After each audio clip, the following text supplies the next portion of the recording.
did pretty well, actually. So at any rate, transit, most of that is a result of them being behind on reimbursements from the state. The state has had some issues with personnel and so forth, and they haven't reimbursed us for some of the revenue that will be coming in. But overall, for all funds, everywhere, we're down $132,488, which is not really that bad considering everything that we've encountered this year thus far. So, Ms. Harmon, I believe you were first. You said your negative amount on transit. Yes. How much of that amount are you hoping to get reimbursed? 100%. 100%. Yes. Okay. Okay. I didn't hear that part. I believe the normal reimbursement is 80/20 and that's just for the trolleys. They don't reimburse anything on the tram side. So, but I think during this period of time, they've really been generous with, and they've gone to 100% reimbursement. Okay, and that's the only thing on here you're expecting to get reimbursed on. So the rest of them are true. Yes. Okay. All right. Yes, Harry. The loss in the sewer, is that due to the chemical costs? No, I don't believe so. There's been some issues, some breakdowns, some equipment failures, and so forth. Pardon me? There's been some breakdowns, some equipment failures, and so forth that had to be taken care of. If you'll recall, we had something that we waived bids on here just recently that was a part of the problem. Some part of I don't recall exactly what it was, but at any rate, Unexpected. exactly. Yeah, okay. And there's a lot of maintenance on the sewer plant because it's wearing out. So at any rate, any other questions?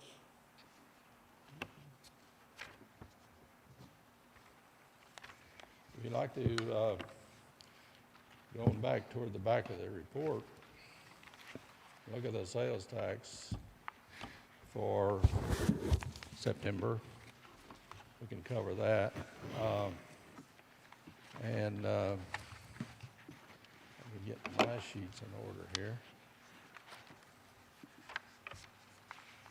Well, Terry, do you have a sheet to pass out for October?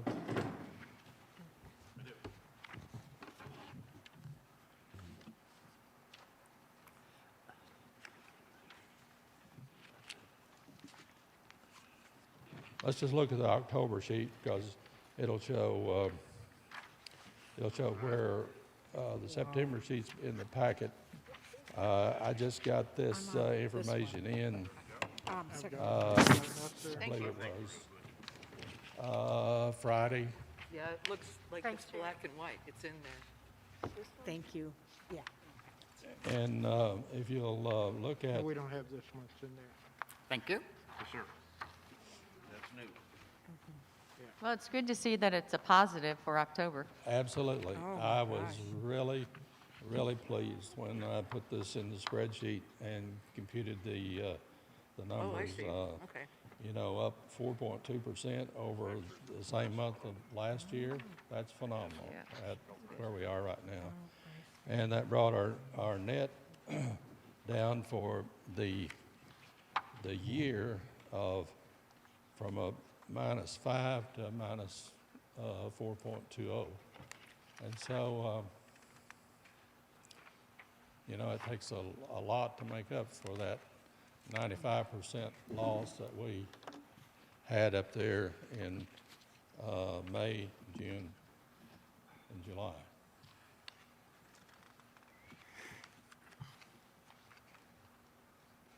So I think that's really a positive Yeah. thing for us, and reflects what I'm hearing on the street and seeing in the parking lots and the traffic in town. I think that shows what we're doing.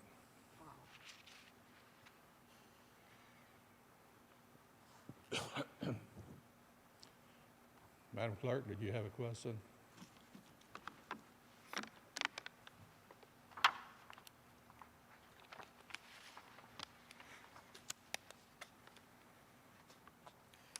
Anyone have any other questions for Lonnie? So that's the month of August. That's what the merchants did here in town in August, yes. And I think the CAPC shows that September was also elevated above last year. I haven't talked with Rick, but Yeah, from the looks of the it traffic. reflects that on our probably statement we pretty got good. for Wednesday's meeting, yes. Anything else?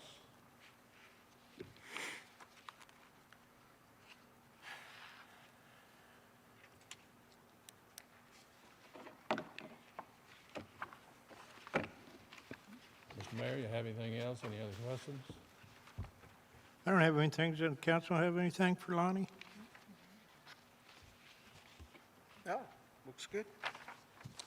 Lonnie, thank you very much. It looks good, and I'm Yeah. glad to see you give us this month's report from the state. So, Well, I might call your attention to just one other thing, Mayor, before we actually end this session real quick. If you look at I don't know if you ever look at our comparative bank balances or not, but we're really holding our cash really well compared to what it looked like, even a year or two ago.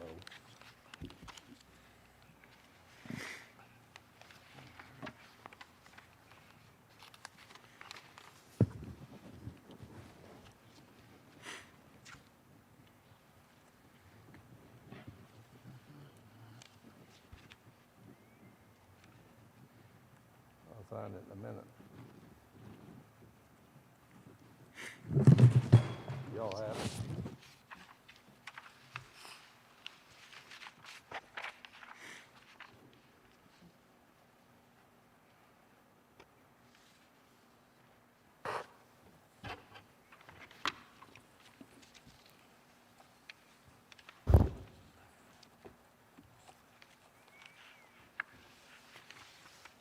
You have it, it's toward the back? Mm-hmm. Okay. We're sitting at 5,800,000 total deposits as of September the 30th. And if you look at the general fund up there, about the third or fourth from the top, you'll see that we have, at that time, we had $1,050,000 in general fund. So that's pretty good, I think.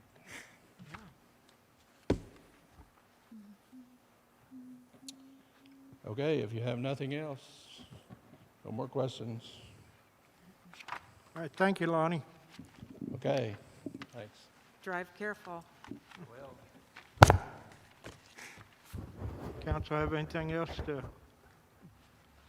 talk about on this? Otherwise, we can adjourn for our regular meeting in Okey-dokey. 20 minutes or Yeah, it's a shame 30. we can't just go into it. all right. We will adjourn then.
Yo.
It was 80 degrees in New Orleans today.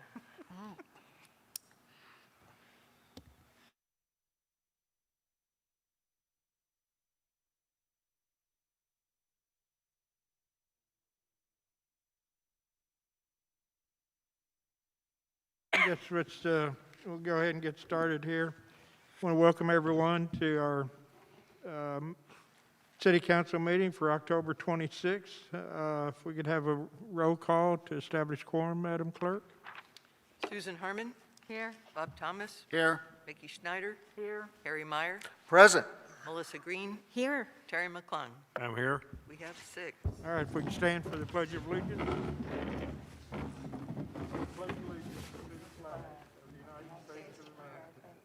To the republic for which it stands, one nation, under God, indivisible, with liberty and justice for all. All right, get a motion to approve the agenda. So moved. Second. Any additions? All right, get a motion to, all those in favor of the agenda as submitted, signify by saying aye. Aye. Any opposed? Get a motion to approve the minutes. So moved. Second. Got a motion and a second to approve the minutes for October 12th. Any additions, corrections? Hearing none, all those in favor of the minutes as submitted, signify by saying aye. Aye. Any opposed? All right. We have a guest. Dr. House is in the audience tonight and is going to give us a little update on the hospital report. I think we had talked about that the last time, and he said he was willing to come up. So, Okay. Dr. House, thank you for coming. And Okay. So I think it's been about, now you might need to speak into the microphone a little bit for us hard of hearing people. is that better? Yes. All right, good. So I think it's been about a year since I came to speak with you, maybe give or take a month or two. And I'm happy to report that the hospital is in much better condition than it was a year ago. Thought I'd share with you some of the good things that we've done, and then we'll talk about some of the things that maybe you've read about and are concerned about. So we have added quite a bit of state-of-the-art equipment. One of the most notable additions is a high-resolution CT scanner that is better than just about any CT scanner you'll find in Northwest Arkansas. It greatly increases the resolution so that it makes it easier to see if there are problems. And it added to the type of scans that we can do. For instance, we can do coronary calcium scores. We can do CT angiograms. So a lot of stuff that we had to send people to other cities to get done, we can now do locally. We've added a new ultrasound machine. It's there 24 hours a day. The ER doctors have been trained on how to use it. So that's a big plus, again, if we think somebody has a DVT or we need to take a look at their gallbladder or whatever the case may be, we now have ultrasound available. We don't have to send people automatically to some other hospital. We have a new rad room, that's the x-ray equipment. Got all that replaced. And we have a new laboratory. It is not completely finished, but the lab that we had was about the size of maybe three of these rows of chairs. And so it just was simply inadequate. It's about triple the size now. We've added all new equipment. We just this last meeting approved buying some new refrigerators and freezers, which was a great shock to me. I can tell you how much those things are incredibly expensive. But nonetheless, the new lab we really needed, added a lot to our capacity, things that we can check and do here locally that we've not been able to do in the past, and we've had to send people to other hospitals if we thought that there was something that we needed to check and we just couldn't. We have added specialists again at the hospital. We had in the past, we had urology and dermatology. Those folks are back. General surgery is back, and we've added pain management, which has been a nice plus to allow us to offer that service locally. And we have just approved, although it's been in existence for a couple of months, but the commission basically signed off on it, I guess, a substance abuse detox program. As those of you are aware, there are several rehab facilities that have opened in the area. And oftentimes when somebody is going into rehab, they need to go through a detoxification program first so that they don't have a bad outcome the first couple of days that they're in a rehab facility. And so Dr. Daydoni, our hospitalist, is an addictionologist and is capable of running that program. And so that has been a real nice addition. Now, I'm sure you all have been reading in the paper that we recently changed our management team. The previous team that we hired about a year ago had an operational style that was not agreeable to the majority of our commissioners. And as per our contract, the way we wrote it, we had the right to tell them that we just didn't want to continue that relationship. So that's what we've done. We have a current interim CEO. She is Angie Shaw. She's an RN, been working at the hospital for many years, and is well liked by the staff, and she's working well in that position for now. We've started a new search and hope to have a permanent CEO in place as soon as is practical. And financially, we're in good shape. Despite COVID, our census is up, and maybe even because of COVID, we really aren't, I would not call us a facility that's capable of taking care of really sick patients. But there have been, I believe, 4 patients who've been admitted with COVID, but they were stable and just needed to be in the hospital for fluids and oxygen and that sort of thing, did not need to be intubated. Obviously, if somebody needs to be on a ventilator, we'll have to send them to a bigger hospital. But our census is up overall. We still have plenty of capacity. Our September revenue, just to kind of put it in perspective for you, our September revenue was about $526,000. Now, our expenses were $555,000, so we still lost $27,000 last month. However, compared to the $500,000 a month we were losing a year ago, we're definitely moving the right direction. So I'm very pleased with that. All right, let's see.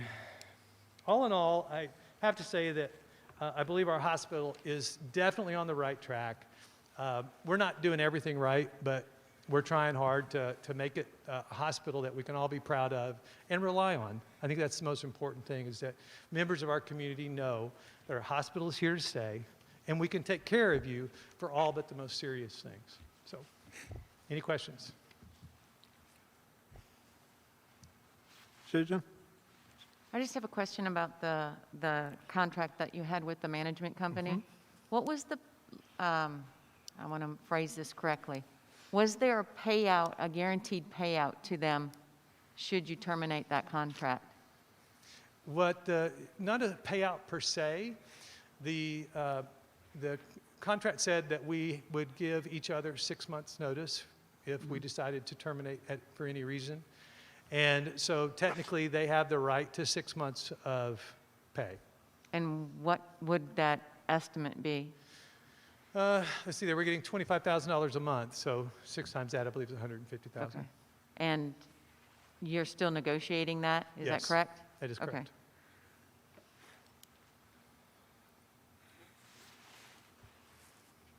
correct. They're not on premise any longer. That is correct.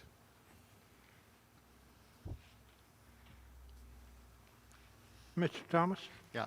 So are you looking for a single-person CEO and not another management company? That is the plan, yes.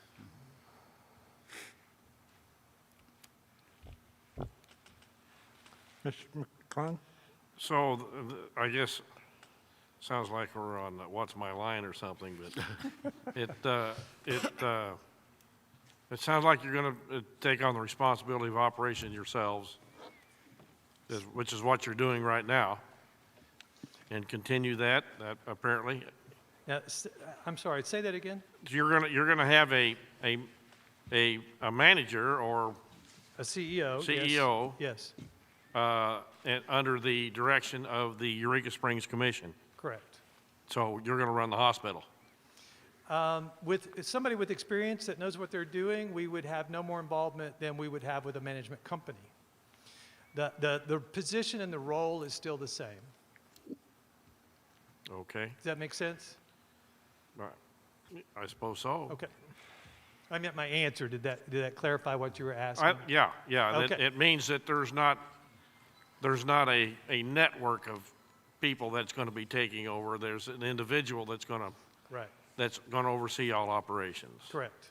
under the Eureka Springs Hospital Commission. Correct. Which, again, is the way it would be with a management company. They would still answer to the commission.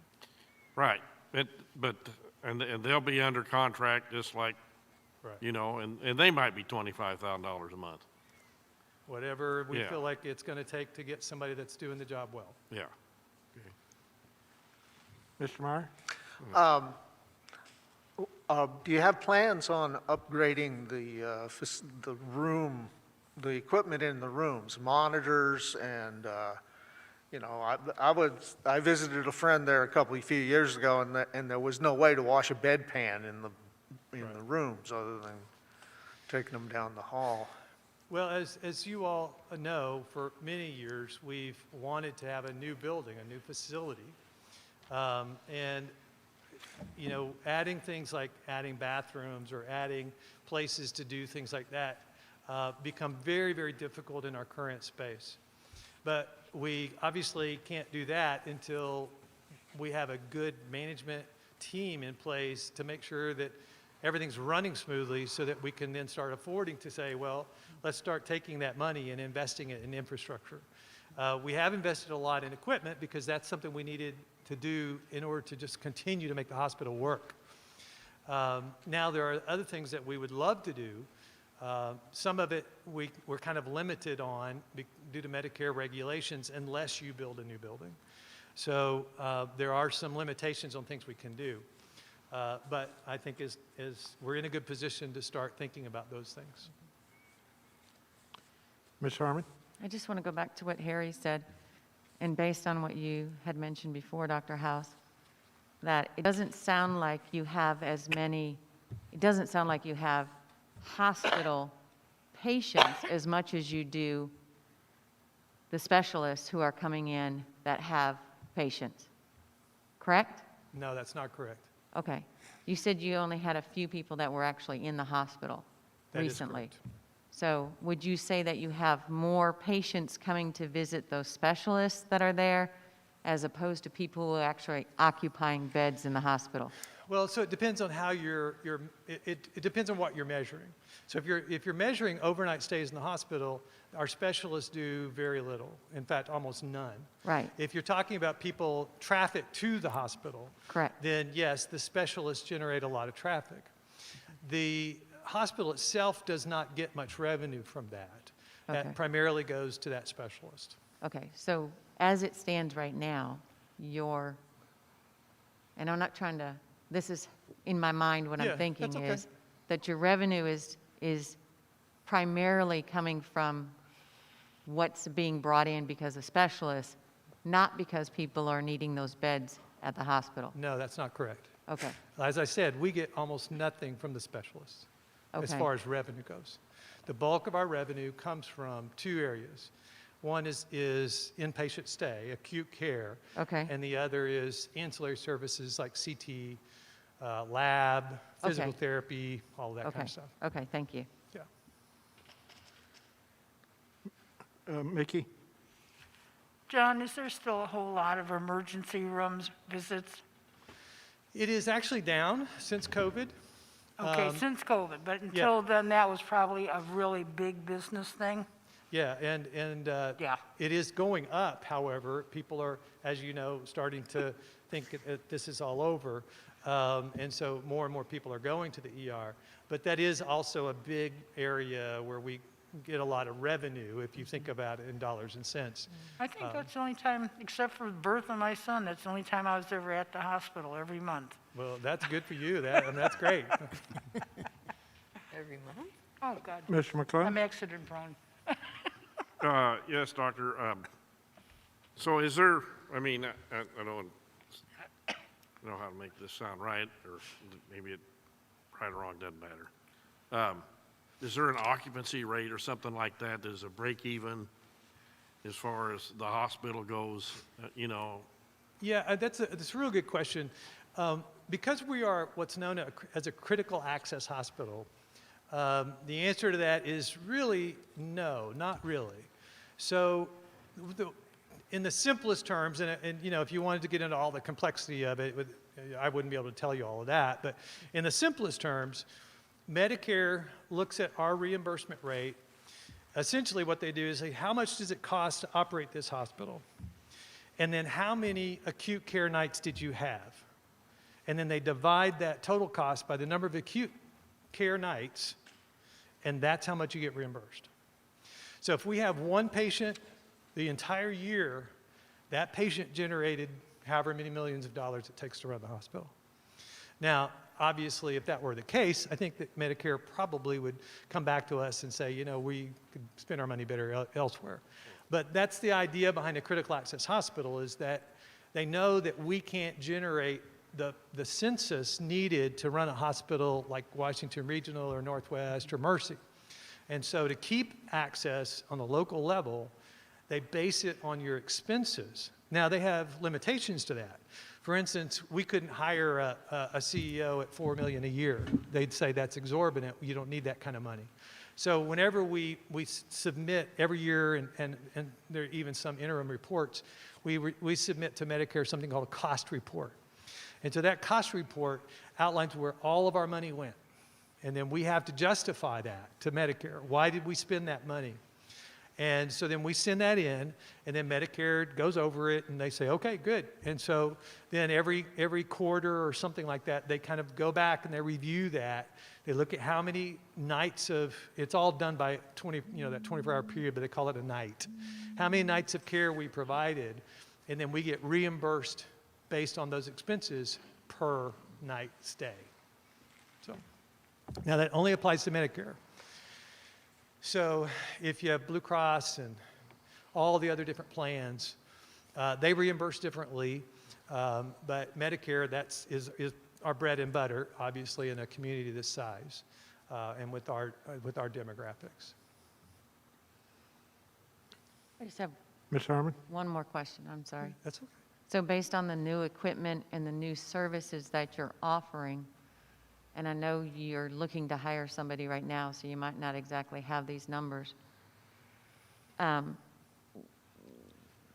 Based on what you were adding, what was there an anticipated, we're going to be able to cover expenses, or was there, we're going to be able to cover expenses plus, because you're going out and getting the new equipment that you think is the best in the area, or, you mentioned the heart equipment. So did the management company do a study based on that information to justify why we went out and bought all of the additional equipment? The main reason that we bought the new equipment, with the exception of the ultrasound, was because that equipment was under lease to Allegiance. And when Okay. Allegiance pulled out, their leases went away. We had to replace that So equipment. it gave you the opportunity then? Yes, yeah. Okay. And so the new equipment is not is because of necessity, Correct. and was it purchased or leased, or is it a combination? It's a combination. Okay. Some of the leasing companies did not want to work with us because of the history of the past 14 years or however long it's been. Okay, but it was done out of necessity as That's- opposed to, we that's think correct. we can pull this much more business into Right. the hospital. Right. Okay, And, all right. But the reason that we chose the equipment we did was because we wanted to be able to offer as much as possible. Okay. Anyone else? All right. Dr. House, thank you very much. We Thank you. appreciate you and Thank you. appreciate your service and Thanks, sir. everything you're doing, especially as chair of the commission. So thank you. Thank you. Thank you. All right, that, I think, rest of it, we've got third quarter reports for the cemeteries in your packet.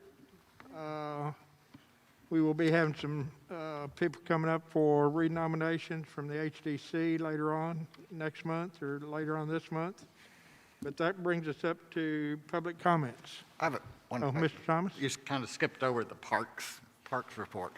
If people on the council here have some things they would like to see in the financial report, how do we communicate that to the commission? Why don't you ask me and submit it to me, and I'll throw it on to the director and to the parks and to the chairperson. Okay, thank you. Are you talking about the Parks Commission Yes, report? right. Okay, yeah. And as you noted, we will have the third quarter report. Well, you don't, but we will have that by November 23rd in your packet. And we'll be talking about it later on, the first and second financial reports. So that brings us up to public comments. That looks like a zero. All right. All right, brings us up to, speaking of parks reports, we've got a motion to discuss parks first and second quarter financials. Get a motion to Motion discuss? to discuss. Second. All right. In your packet, you'll find the first and second financials. So I don't know, Ms. Harmon, do you have comments? Yeah, I'm just going to go back to what what Bob was saying, that, we had our workshop, I don't know how many months ago, probably 4 months ago or so. Maybe it's not been that long, but when we originally started talking with Parks, we had asked for specific things in how they broke down their expenses. And it doesn't look like, it looks like there are some things that are broken down, but as far as the income goes, it doesn't look like we've got a breakdown of what and where that money is coming from. Now, obviously, we know that some of that money is because of taxes, because of what they receive on the tax side. But I don't see anything that differentiates how much they're bringing in because of shuttles. I don't see anything that shows how much they bring in because of lodging. I don't see anything as far as the additionals that they would receive from the, say, boat rentals or whatever other things that they do out there at that are related to the lake itself, that they are able to produce income from. It's just one lump sum, so it doesn't really give us a true picture. For example, we know that they have, and I believe they've got 2 shuttles that are they're not leased, but they're actually making payments on them through Equity Bank. And we're not able to see what kind of income is coming in to offset that expense. Those are the things that I'd like to see in their financials. And I thought we were real clear on what we were looking for, and I thought they had these discussions as to, or at least that's what we were told, is that they were breaking their financials down so they were easier to follow and read. But this is just a general outline, which is fine, but it doesn't give us the detail that we were looking for. Well, I guess, and maybe Mr. Thomas, it's a good time to go into your comments and what you think we're missing also. Well, I've been asking for 4 months, how many bank accounts do you have? And where are they? And again, see, we just have total checking accounts. They could have 6, they could have 2, we don't know. The other thing is that there's no way to see how much was spent out of the LLCP fund or whatever, and versus what they used to call the in-town fund. I'm sorry, what was your last? The in-town fund. Jamestown? In-town, IT, they used to Oh. call it an IT account. And I want to see that differentiation, because what's been happening is that the IT expenditures, they always keep saying, oh, there's no money there, there's no money there, there's no money for IT. Well, I'm concerned that a lot of the payments that are being made that should be charged to the LLCP account are just, being charged out of this general checking account and never credited back from the Lake Leatherwood Fund. So I'd like to see that differentiation. Susan, what else would you like to see? I'd also like to know, because of the CARES Act, what portion of this, or what portion of their financials they're expecting to be reimbursed at the end of the year. And I don't want to say I'm assuming. It's my understanding that the city has not yet received any payments at this time under the CARES Act. Is that correct? That's correct. Okay, so Parks would not have either. Correct. And so I'm kind of just looking to see what that offset is expected to be by the end of the year. Okay. Ms. Green? Well, I agree with Susan and Bob. I'm kind of disappointed in these. I too wanted to see the separate accounts and where the money was going. Wanted to see what the shuttles are doing. We've had so much public intake on this that they have questions. Would it be possible for the interim director and maybe the chair to be at the next meeting so we could talk? Well, we can. Now, you realize what we were asking. This is their approved balance sheet and profit and loss. So this is what they're proposing. This is what they approved. Now, their books are more in-depth, of course, and they can submit that to us Right. without a problem. This Okay. is what the accountant gave to the commission Okay. for approval for their third quarter finance reports. And I realize that, they've been having a really hard time and they're trying to catch up but I would like personally a little bit more detailed. I know Ms. Harmon has asked over and over for their budget. Do you know if they've gotten that done? so we can look at it? Their budget for this year, last year? Yeah, I asked for their 2020 approved budget, and I did send emails out, and I never received anything back. I don't know, I'll just have to find out. I mean, at this point, we're kind of I'm sure they have, through the end but, of the year, but okay. Yes, Ms. Myers? Well, Butch, I think that probably Rusty can generate these reports for us. Oh, absolutely. Yeah, they're just, I mean, it's just paper. I mean, it's just a matter of whether you want 2 pieces of paper or you want 50 pieces. yeah, And so it's all in there. So it's just a matter of it generating it and I guess we giving it just to need us. to ask Rusty to generate Yeah. more. I don't okay. see a problem with that. So, and again, this is just, your basic financial reports. But we can go ahead and have them generate the additional information for you without a problem, I'm sure. Any other questions? Ms. Snyder? Well, if you look at the second page, under expenses, they do a very nice proper list. Why can't they do that for the other? for income.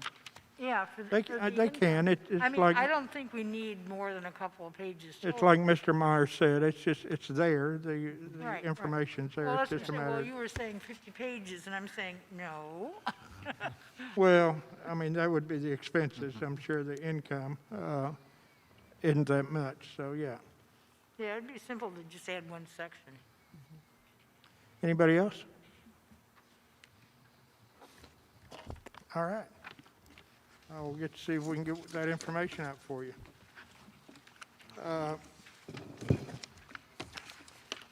And that brings us up to the third quarter for 2020 financials.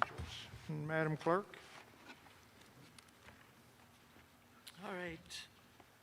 You have the payroll through the end of September, the check register, the receipts, and earlier this evening, you saw the other two elements, the bank balances and the long-term liabilities.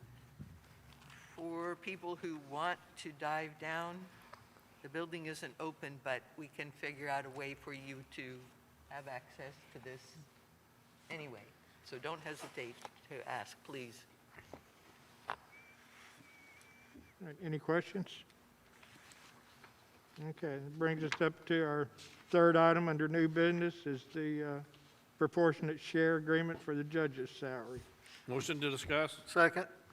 Okay. We have, Mr. Mayor, yes, sir? I'd like to make a motion, as this is standard, go ahead and make a motion that we assign this resolution a number and read it for passage. Second? It's pretty standard from what it was last year. I believe, isn't it, Mr. Weaver? It should be, yes. All right. We got a motion and a second. Any further discussion? Okay, roll call. Ms. Schneider? Yes? Ms. Harmon? Yes, Mr. McClung? Yes. Ms. Green? Yes? Mr. Thomas? Yes. Mr. Meyer? Yes. 6-0. The resolution will be number 786. A resolution authorizing the mayor of the city of Eureka Springs, Arkansas, to execute a proportionate share agreement for the state district court judgeship base salary for 2021. Be it resolved by the City Council of the City of Eureka Springs, Arkansas. The mayor of the City of Eureka Springs, Arkansas is hereby authorized to execute a written proportionate share agreement to fund 1/2, 50% of the base salary of the district court judgeship for the fiscal year 2021. The remaining base salary of the district court judgeship shall be paid by the state. The proportionate share agreement is equally divided among the following entities: Carroll County, 2 shares; Madison County, 1 share; City of Berryville, 1 share; City of Eureka Springs, 1 share; and City of Huntsville, 1 share. The City of Green Forest, 1 share, so that's 2, 6. Okay. Each share shall be in the amount of $8,378.57 for the fiscal year 2021 among the shareholders of this agreement. Okay. All right. That brings us up to our agenda setting. Ms. Harmon? Just had one thing. If you could, and it's only because I've had several people have asked me, can you give us an update on when City Hall will reopen? Can you tell me when the COVID will be finished? Well, I've just heard from lots of people that they are really hoping that City Hall opens because all It- other it- services, At this point, it won't be open until we find out. Right now, the COVID is going up. This week in Arkansas, I think we had 3 days of over 1,000 people. And Okay. until we start seeing a downward trend that lasts at least a week to 2 weeks, we probably won't see the courthouse can you- opening. can you give us an really- official? I can't give you a date. A lot of this that's not also what I'm has to do, asking. a lot of this also has to do with the I judge. understand. I The just would, county judge is not opening the courthouse, okay, so you're following their guidelines? at least his guidelines at this point, correct. Okay. Okay, But no, we won't be opening for quite a while. And I'm sorry, to the public, but we can't, at this point, we're not going to be opening up for a while. yeah, I think the consensus is that everything is basically open, but City Hall is not, so just, Well, the why I courthouse brought it isn't up. either. Courthouse is closed in there, well, so. Anybody else? All right, that brings us up to city council comments. Mr. McClung, I have nothing, thank you. Ms. Harmon, nope.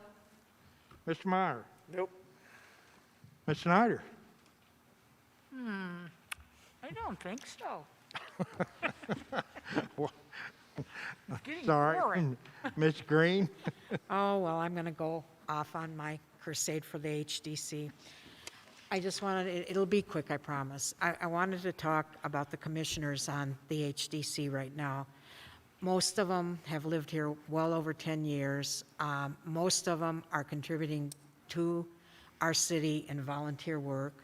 The vice chair is the president of Purple Flower. One of the other commissioners serves Meals on Wheels. The chair is both with Main Street and the Preservation Society. And the list goes on of what they've given back to the city. And when you think about it, and you think about the ads in the paper abolishing the HDC, to me, in my opinion, they're hateful and vindictive. And you think about the cost of those ads and think if those ads were taken, that money was taken, it could probably fill our food banks 3 times. So I'm asking, please keep our historic district. They're people, and there's going to be more people that really are involved in our city. They love our city, and they give back to our city. Well, thank you, Ms. Green. Mr. Thomas? I'd just like to say, stay safe and wear your mask. Well, and I'd like to kind of reiterate a little bit on what Ms. Green was talking about on the Historic District Commission. Remember that, it's not just a one-sided thing. It's a partnership with the public and the property owners. And the Historic District Commission gives us our identity and helps us maintain our identity. That's one that we've had for over, 40 years, and I think we should be real proud of that. And that's what the HDC helps us protect and maintain that deal. So, this morning I want to be sure that, you're informed before you vote. If you have any questions, make sure you have the facts instead of people's opinions, because there's a lot of misconception going on around about a lot of items. So be sure to check out the facts. This morning I voted at St. Elizabeth Parish Center. It was easy. It was actually no wait, and it was very easy to go in. And it's just a reminder for everybody that you can go in and early vote at St. Elizabeth from 8 a.m. to 6 p.m., Monday through Friday. Saturday, 10 to 4 p.m. Monday, I think that goes up until Monday, November the 2nd. The polls are open at 8 a.m. to 5, and Tuesday, November the 3rd, the vote centers are open 7:30 to 7:30. So please go out and vote. This is one of the most important elections I think we'll see in a long time. So with that, I'll ask for a motion to adjourn. So moved. Second. All in favor? Aye. Thank you.